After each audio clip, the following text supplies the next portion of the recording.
ಈ ಕಾಲ್ತುಳಿತ ಪ್ರಕರಣದಿಂದಾಗಿ CM Siddaramaiah full tension ಆಗಿದ್ದಾರೆ. ಇದೇ ಮೊದಲ ಬಾರಿಗೆ ಸ್ಪಷ್ಟನೆಯನ್ನ ನೀಡಲು ವರಿಷ್ಠರು ಬುಲಾವ್ ಕೊಟ್ಟಿರುವಂತದ್ದು.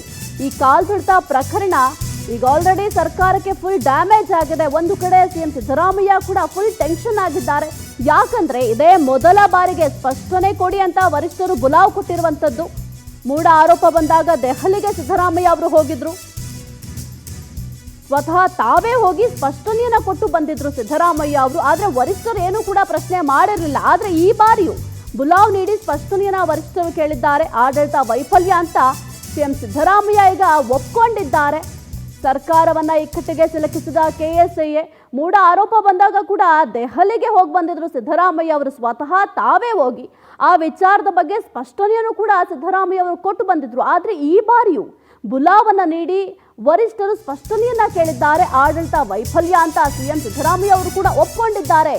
ಮಧ್ಯಾಹ್ನ 3:50ಕ್ಕೆ ಮೊದಲ ಸಾವಾಗಿದ್ರು, ನನಗೆ ತಿಳಿಸಿರಲಿಲ್ಲ. ಸಂಜೆ 5:30ರವರೆಗೆ ಪೊಲೀಸರು ಹೇಳಿರಲಿಲ್ಲ ಅಂತ ಸಿಎಂ ಹೇಳಿದ್ದಾರೆ. ಹಾಗೆ ಅಧಿಕಾರಿಗಳೇ ಕಾರ್ಯಕ್ರಮಕ್ಕೆ ಅನುಮತಿ ಕೊಟ್ಟಿದ್ದು ಅಂತ ಕೂಡ ಹೇಳಿದ್ದಾರೆ.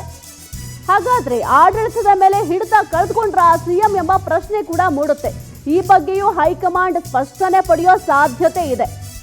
ಸಿಎಂಗೆ ಅಧಿಕಾರ ಅಂತ ಇರುತ್ತೆ, ಅದನ್ನ ಕಳ್ಕೊಂಡ್ರ ಅನ್ನೋ ಪ್ರಶ್ನೆ ಮೂಡುತ್ತೆ. ಯಾಕಂದ್ರೆ ಅಧಿಕಾರಿಗಳೇ ಕಾರ್ಯಕ್ರಮ ಆಯೋಜನೆ ಮಾಡ್ತಾರೆ ಅಂದ್ರೆ ಇಲ್ಲಿ ಸಿಎಂ ಪಾತ್ರ ಏನು? ಹಾಗಾದ್ರೆ ಸಿಎಂ ಹಾಗಾದ್ರೆ ಏನು ಇಲ್ವಾ? ಬರೀ ನಾಮಕಾವಸ್ಥೆಗೆ ಮಾತ್ರ ಸಿಎಂ ಆಗಿದ್ದಾರೆ ಅನ್ನೋ ಪ್ರಶ್ನೆ ಸಾರ್ವಜನಿಕ ವಲಯದಲ್ಲೂ ಕೂಡ ಉದ್ಭವ ಆಗುತ್ತೆ. ಇದನ್ನ ಗಮನಿಸ್ತಾ ಇದ್ರೆ ಅಧಿಕಾರಿಗಳು ನನ್ನ ಗಮನಕ್ಕೆ ತಂದಿಲ್ಲ, ಅವರೇ ಕಾರ್ಯಕ್ರಮವನ್ನು ಆಯೋಜನೆ ಮಾಡಿದ್ದಾರೆ ಅಂದ್ರೆ ಹೇಗೆ ಸಾಧ್ಯ ಆಗುತ್ತೆ?